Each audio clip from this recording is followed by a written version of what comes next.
So you can probably tell this isn't Goodison Park. And just in case there are somehow Liverpool fans out there who don't know that Liverpool's trip to Everton has been postponed, I'm here to tell you that fact and also confirm that the reason behind that is because Storm Dara absolutely battering this part of the country and it wasn't deemed safe enough for the game to go ahead. And of course that is disappointing. It's going to be a special game today, wasn't it? The last ever Goodison derby between these two, or at least in the league. Maybe a cup draw, they could be drawn together, we don't quite know. But as far as we know, the last Goodison derby between these two historic clubs. And also, of course, at Liverpool, we want to watch them play, but also felt like a chance to kind of get that Newcastle game out of the system a little bit. I didn't think that point was absolutely terrible for Liverpool, but I think we want to see them perform better, don't we, and kind of get back to winning ways as soon as possible. And today was an opportunity to do that, but obviously the game has been called off, and I'm here to kind of have a look through and think about why this might not be the worst thing in the world for Liverpool, and also kind of when this fixture might end up being rescheduled for and what effect that might have on the season. And I think I will start with the when. There's a few dates that kind of pop out when you look at the calendar that Liverpool have got. Obviously they're in 4 competitions at the moment. There isn't an awful lot of free space, particularly when you throw in, you've got those extra 2 Champions League games this season, haven't they? But there are a few opportunities you think where this game might be squeezed in. And I think the first one you look at actually may be surprising. It's quite soon. It's on January the 1st, obviously New Year's Day. And if you look at what Liverpool's fixtures are around there, they've got West Ham away on December the 29th, and then the next game after that is Manchester United at home on January 5th.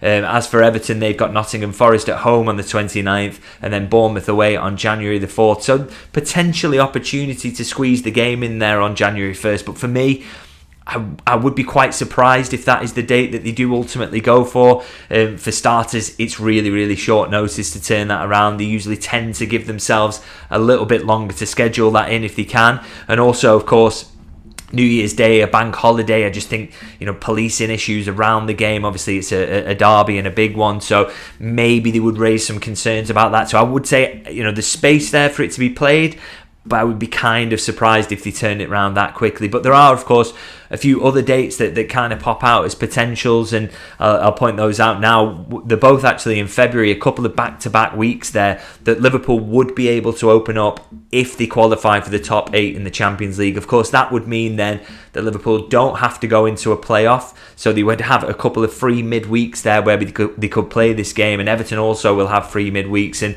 I'll just go through them now. The first is on February the 11th or 12th. That would be the Tuesday or the Wednesday. It's the FA Cup weekend just before. So obviously if Liverpool and Everton get through, they'll both be playing then. But then they've got the free midweek after. And then for Liverpool, it would be then Wolves at home is the game that follows that. So there is a midweek in between those two where Liverpool could squeeze it in if they avoid that Champions League playoff. And similarly, if they avoid that Champions League playoff, February 18th/19th, they would have obviously that Wolves at home game on the weekend before, and then City away on the weekend after. So there is a free midweek there.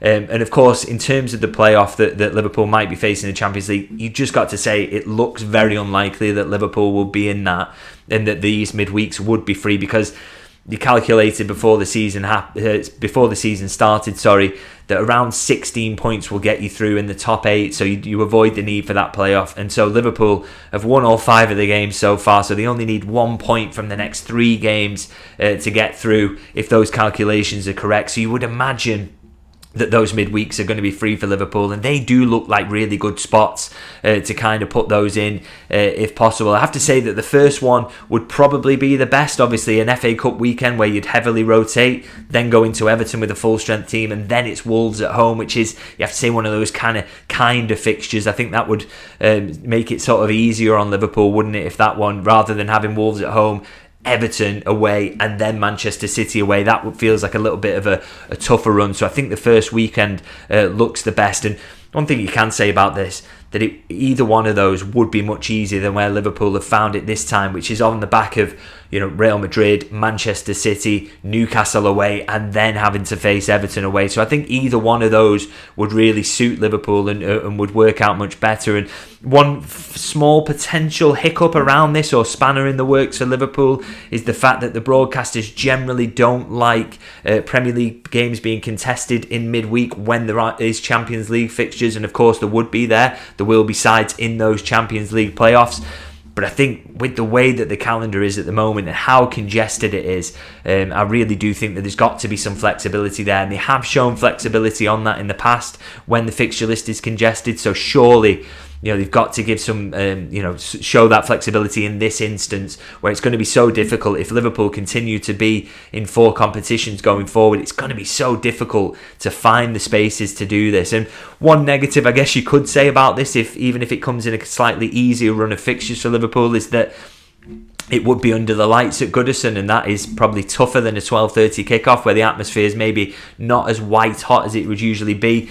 But I still think this would be much easier for Liverpool if it lands there than where it has at the moment, for the aforementioned reason of the fixtures Liverpool have had in the build-up to this, but also for several other reasons as well, which I want to go into now, kind of get into the why of why I think this is a positive for Liverpool, really. I think the first place to start really is the conditions outside here that I've been looking at all day. They're absolutely terrible, and say the wind was 10 to 20 miles per hour, slightly slower, and it was deemed safe for the game to go ahead, and it had gone ahead today, that would have been an absolute nightmare of a game for Liverpool. I mean, you know what you're coming up against with the Sean Dyche side, don't you? They're really good at set pieces. They want to play long balls. They want to make it difficult for you. And in the last game, actually, against Wolves, they won 4-0 and scored 4 goals from set pieces and had a 5th goal from a set piece ruled out for offside. So you think in these conditions, putting the ball up in the air, Quiveen Kelleher under them, he's a great goalkeeper, but it'd be difficult for any goalkeeper, wouldn't it? So, that I think if it had been played in these conditions, it would have been really, really tricky for Liverpool. So hopefully, if it does get moved to that February spot, that the weather's starting to turn slightly, we're heading more towards spring, and it's a little bit easier. You don't have to compete with the conditions as well as the opposition. And also, I think another reason as well that this is a positive for Liverpool is they are kind of depleted at the moment, aren't they? I mean, you think of some of the players they are missing. Ibrahima Konate, he would have been massive if it had been played in this weather for heading balls away. Kostas Tsimikas, Diogo Jota, Conor Bradley, Alisson Becker, Federico Chiesa, none of them would have been in the squad today, and you would hope that they would all be back. And another one who we know would have been missing today through suspension as well is Alexis McAllister. Now, of course, his suspension now moves onto the Fulham game, which, of course, is a tough game. Fulham are flying at the moment. Really, really difficult opposition, but it is a home game. A game where you would expect Liverpool to kind of dominate. And so I'd rather, I think, him serve the suspension in a home game that you're more expected to win than an away game, particularly if it would have turned into a lottery with the weather like this. So I don't think that's a bad draw for Liverpool. And another one as well, another reason and a positive for Liverpool is I do think they look slightly leggy at Newcastle. Again, that has got to have a lot to do with the schedule that they're working through at the moment. Man City, Real Madrid, Newcastle away, really, really tough games, and they put an awful lot into all of them. But it did look like some of those players had kind of got through a little bit too much recently, and even ones you're maybe not concerned about. Say Andy Robertson, who I think's form has improved recently. He's had to get game after game after game, hasn't he? With Kostas Tsimikas being out, so that's difficult. Where a player like that now can really get a nice rest over these next few days and then fly into that next game in the Champions League, which is Girona away, of course. And I just think it's helpful for Girona and also Fulham just to get those kind of legs rested, get themselves back to absolutely top fitness and sort of get rid of the tiredness and fatigue that's maybe built up over this tough run of fixtures. So I think that's really, really positive for Liverpool personally. I would say, of course, also there are other variables we might have to consider if the game gets moved a few months down the line. Maybe there will be more injuries at that point. Maybe there will be different injuries. Maybe Salah will end up missing that game. You don't quite know what's going to happen with Everton's form. I mean, they are in decent form at the moment, but they could be in even better form at that point. And also, it's worth mentioning, they could have a new manager at that time as well. There's real doubts over Sean Dyche's position there.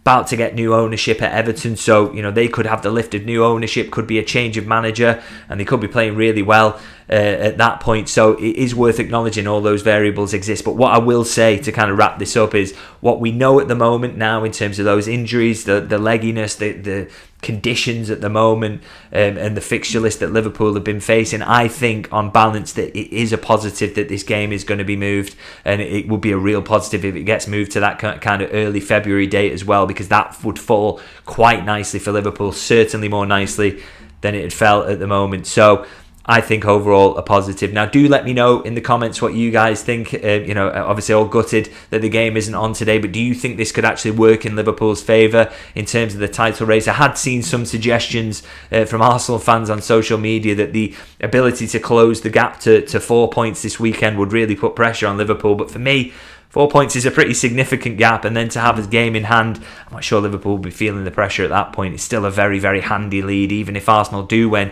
because we have already seen City drop points again this weekend. So as I say, do let me know what you guys are thinking in the comments, and if you can like, and if you're new to the channel, do subscribe. I will be back at Goodison at some point this season, and also all these games to come, and I will be back with you guys shortly for the build-up to the Girona game, so looking forward to that, and I'll see you very soon.